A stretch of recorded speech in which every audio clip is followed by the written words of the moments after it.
Hi, good evening, everybody. It's Kenny Fogle here on Community Focus here at Channel 6 TV. Glad you could join us tonight. We always like to talk to the new superintendents each year right before school season starts. And school season's right upon us right now, as most of us all know. And I've got with me today Mr. Wes Bradley here, the superintendent of Nelson County School. Well, Wes, first of all, welcome to the show.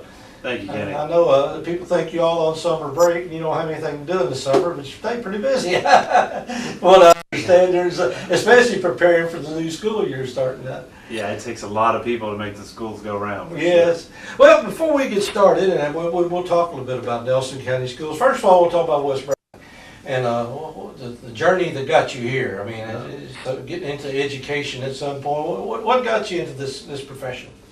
Yeah, I wasn't the best student in the world, for sure. I always enjoyed school, but I ended up traveling a little bit out of, when I left Bardstown, I went to undergrad in Minneapolis, Minnesota, and I got involved there in Minneapolis working in schools as a part of service learning program, and saw an opportunity there across the country in New York City to teach as a part of education. Back in 2003. 2003, ended up being a part of the teaching fellows program as AmeriCorps, and teaching high school English for 6 years there. And from the first day of the job, I knew that I was in the right place. So first day in the classroom, I knew I was in the right place. It was the right but work. A Kentucky boy in urban education. Now that doesn't sound like it goes real well together. I think urban education and rural education have a lot in common, in a sense, in that they have a continued opportunity to think about how they're supporting their communities, whether that be in a big city like New York or in a smaller town like Bardstown. Even now, if you look across Kentucky, Bardstown's not that small a town, relative. But with that said, ended up spending time there in the classroom and ended up in Chicago. Working in charter schools, leading, thinking about what it looks like to start schools before back here to open Thomas Nelson. And same way there, I think coming back to Thomas Nelson in 2011 was similar opportunity. The first day it was the right move, and I was very fortunate. I've just been really fortunate to have opportunities that allowed me to grow personally and professionally, and I've been very blessed to be a part of Nelson County over the past 7 years, and then be given the opportunity to step in as a superintendent this year. Well, I can ask you a question. It's probably unique to you in some ways as a Chicago, New York, Bardstown, Nelson County. I mean, obviously, are there differences, are there similarities? I mean, yeah, that's a question I've been asked a few times. There's really, any place you go, people have the same kind of needs. They need to be taken care of, they need to feel supported, they need to be a part of something. And that goes for adults as well as kids. And my kids in the Bronx or in the South Chicago, they had very similar needs to any kids I've worked with in Nelson County. And while the neighborhoods might have looked different on the surface, they all face similar challenges. And that's really building a community of people that take care of each other. Well, it takes a lot of discipline and patience, obviously, to be a teacher. Something I don't think I could ever do, because you have to deal with a lot. I don't know about that. To deal with a lot of issues outside of just teaching reading, writing, and all that. You got to deal with personal issues, family issues. Human work, embracing our common shared humanity is an important part of education. So you've been at Thomas Nelson for several years. You got a lot of great reports out there, and obviously people liked what you did because people thought enough of you to. I know when the superintendent job, when we had all kinds of people, you had a lot of supporters. Yeah. So a little bit about starting a brand new school out there. I mean, you didn't come into a tradition. Right. You started. That's right. Yeah. You still, no matter where you are, you're still taking on assumptions about what school is and what school isn't. And I think regardless of whether you're starting a school, you get a new building, or you're starting a new school, you're still a big part of the work. In the same today as a superintendent, a big part of that is shaping the conversation going on. What does it mean to be a school community? What does it mean to be a school? Why do we exist here? And I think that kind of at the school level and the district level aren't that different. Yeah. We were from Nelson County for a few years and came back, and I guess it's a tough question, but when you came back, were you disappointed with what you saw here, or were you excited, or what was you Nelson County schools that showed you that maybe this is the right place? I think that Nelson County, for me, is home, and I tell the story when I moved away for college and spent some teaching in different places. Whenever I would drive in from the airport, I would always roll my window down when I got to Nelson County. The air was going to finally be pure in County, and then oftentimes that was that stench of bourbon. You kind of got along. You got a little aroma there now then. But I was home, and then I think Nelson County Schools in 2011 is just when I was in school in 1999. It's just been ripe with potential and great people here. There's a lot of great families and great teachers who've continued to nurture the tradition across Nelson County for many years, and it's no different today. There's just a lot of continued opportunity because of the great people in our school system and in our community. Well, I graduated Nelson County High School many, many years ago, and I tell people I never apologized once for the education I got in Nelson County. I think it's been a tremendous education. Yep. But something stuck with me. I heard can't remember who said it several years ago, but they said you could pretty much judge the success of some people based of their education based on the zip code. You can really look at their zip code and you can tell if that person. Yeah. What do people see when they see the zip code for Nelson County? What expect out of a student? It's a great question. So I think first and foremost, when we think about this conversation, we've been as a district for Nelson County Pride. We're working to build people and graduates that know how to take care of each other. Yeah. So they know how to take care of themselves. But also, I think, just make sure that they're taking care of the people in their lives. That's fundamental to any good education, is understanding that it's much more than just academics. Yeah. A lot of emotional work too. Well, I see on your shirt that possible. What does that mean to you?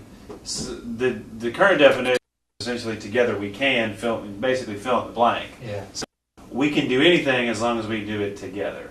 And I think impossible, importantly, doesn't have an answer right now because we are embracing possibility. Mm-hmm. So I think that's my job as a superintendent, along with all the leaders across the district, is to embrace possibility, mm-hmm. to talk about where it is we want to go together, and then do that in a unified way. So impossible means we can essentially do whatever we want to do as long as we do it together. You mentioned earlier you're going from the high school to the district, and there's not a lot of difference, as you say, because now you basically incorporated another high school into your plus a bunch of elementary schools. But looking out right now, you're starting a school year here in the next few days. What's the challenge that face you right now that you say are going to be the thing you're going to be looking at to get you through the year? I think the biggest challenge in any organization when you start is just having a conversation. Mm-hmm. Being able to speak the same language is so important. In order for us to grow together, we have to have a conversation that makes sense to you, makes sense to me, allows us to get on equal playing field, and then be able to plan strategically for the future. So in the short term, that's going to be the challenge, is having a shared conversation and building awareness and trust that conversation will continue and in the best interest of everyone here. Mm-hmm. And that's something that just takes time. So being persistent with that across our district, as well as empowering our principals to do the same at the school level. Okay. I think that's just a naturally occurring challenge that we do as we start anew. I know across Kentucky, I've got probably a common challenge is keeping teachers, and I know you want good teachers, mm-hmm. and you're satisfied that you have good teachers. But is that something you're constantly trying to evaluate, or how's that work? Yeah, I think a big part of that is being a part of a shared conversation that you value, mm-hmm. That you recognize value in. When we talk about Nelson County Pride, in Nelson County Schools, the P in Pride is put people first.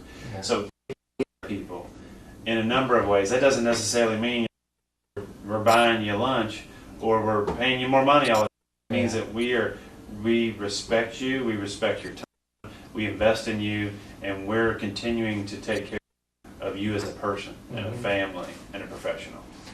Parents, I know they depend a lot on superintendents, because parents can get upset if things go wrong, and the first person they're going to fuss at. I mean, they go remember I was on the Board of Education years ago, and I knew if I pulled up, the parking lot was full of cars, we're going to have an interesting meeting that night. So I know that's something you have to address and deal with. Do people feel confident knowing what Nelson County is going to provide for children this year? I think it comes down to communication. You know, the schools and the district in Nelson County, we have great intentions, and I think parents have great intentions. Mm-hmm. Much of that conflict that arises is just a breakdown in communication. Mm-hmm. So I think parents are part of our job as a district is to continue to tell our stories and allow our schools to tell that story so that there is strong trust. The more trust you have, the more people understand, like, we're a good place, we're working hard for your kids. Mm-hmm. And that's so important as we move into the school year. So you got your team in place. You've made some changes since you've taken this job. And, so is this something that makes you feel more comfortable, or that makes you feel like that you've got to have the right, and it's like you got to have the right people in the right positions? For me, the mission of our schools and how we're allocating resources, human resources and fiscal resources, they go hand. And part of the work I did leading up to the superintendent planning and process focused around this vision for schools and outcomes for students. So the reorganization model we did in Nelson County Schools was organized around goals and rethinking school. So for example, one of our goals is that every student in the class of 2021 has an opportunity for work-based learning in high school. So before they graduate high school, in the class of 2021, they'll have work-based learning as a part of their schedule. Thus, we have a workforce development director that will be leading that charge. We think about why does school exist, and we know learning. It's also for us student leadership, which is really agency, them being able to take on challenges and opportunities for social engagement. So that's our student director of leadership and learning. Additionally, same with the community health and engagement. We know that found why schools exist and why community continues to invest is community health. Is at the foundation for that. So community health, the way they act, the way they take care of themselves, the way that they continue to socially engage and be part of some larger whole. The foundation of our school system, and is also in Nelson County Schools, we have a position as now the director of community engagement. Mm-hmm. So we took purpose of school from a community-centered approach, and we organized positions around that. So when we think, if our mission, which the mission is to ensure every kid is an inspired global citizen. It's longer, but that's essentially it. Yeah. Anyone can be successful global citizens. In order to meet that goal, we have to think, how are we organizing our work around that? Mm-hmm. So that's essentially where our reorganization model derived from. Okay. So have you any idea how many kids going to be enrolled this year? Or is that I don't know the exact numbers. The data we're looking at continues to show that our enrollment is increasing this year over last year. We have just over 400 students, I believe, in the district, and we expect that number to continue to grow because we have great work going on in our schools, and principals are united and working hard with their teachers, and I think we will continue to reshape to be a community as a school district, but also think why our schools exist and inspire kids and their parents. Well, you've got an awesome job ahead of you. I know obviously you got teachers you deal with, parents you deal with, students, computer, technology, you got a whole cadre of school buses sitting out there ready to go. So you got a lot on your plate right now. That's another thing is our first year where we're scaling in a one-to-one Chromebook implementation. Mm-hmm. So every 3rd, 6th, and 9th grade student will be provided with a Chromebook full-time as a part of their school day. Many schools already have Chromebooks, and they'll be scaling that out to other levels. And we expect within the next couple of years to be fully one with every student in the district. Importantly, students will be taking those Chromebooks home with them and utilizing them, not just at school, but at home, because learning can't stop when the bell rings. And that's another thing, too. I know obviously years ago when back when I was going to school, you too, we have snow days. Snow days don't always stop you now like they used to. They have a new day, new way you can do work at home, do anywhere. I mean, it's just amazing. Technology has just exploded so much in the last few years that it's almost incomprehensible for some of us that are older to understand what you've got to deal with every day. Right, and I think it's a great equalizer. If a student wants to, is committed to, and the family's committed to learn and grow, then the student with internet access is access to learning tools from across the world. That's what I say. That zip code thing that the lady was talking about years ago may not be as appropriate as it used to be. Because again, and I've said this over and over all my life, is that if you want to learn, I think a lot of it is a student individual thing. It's what you bring from home, what you bring to the classroom, and you all provide the education if somebody wants to take it. Part of our job is to make sure that students are committed, understand what it looks like to learn and why it's so important. Again, a big part of learning is emotional in nature. How are we inspiring and fueling a passion for kids to continue to learn beyond the walls of school, and help them understand that each of them has gifts, and those gifts are important to the journey, and they have to know what those are and work toward sharing those with the world. Well, Wes, I've known you for a while. I think this in Nelson County is in good hands this year. So I know you're taking on a job that a lot of people may not realize how big this job is, but I think you're the man for it. I appreciate it. It's been All right. a pleasure. Thanks a lot. Appreciate you being here with me today. Appreciate you taking the time to talk to us. And again, we'll check back in with you from time to time. If you need us, you know where we are. Sounds good. Thank you, Kenny. Stick around. A lot more to come here on Channel 6 TV. We'll be right back right after this.